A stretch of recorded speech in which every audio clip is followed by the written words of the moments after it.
19-noyabr sanasida tug'ilgan qadrli va aziz insonim, tavallud ayyomingiz muborak bo'lsin. Ilohim umringiz uzoq, hayotingiz go'zal va shirin lahzalarga to'la bo'lsin. Doimo yuzingizda baxt, quvonch nashidasi nur bo'lib yog'ilib tursin.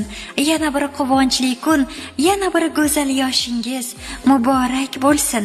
Hech kim ola olmaydigan baxtni, hech kim yeta olmaydigan omadni, hech kim buza olmaydigan xotirjamlikni tilab qolaman. Bugun barcha tilaklarim sizga jo bo'lsin. Mehringiz ummondek nur bo'lib to'lsin. Bugun ajoyib kun, bugun zavqli kun. Shukrona kuningiz muborak bo'lsin.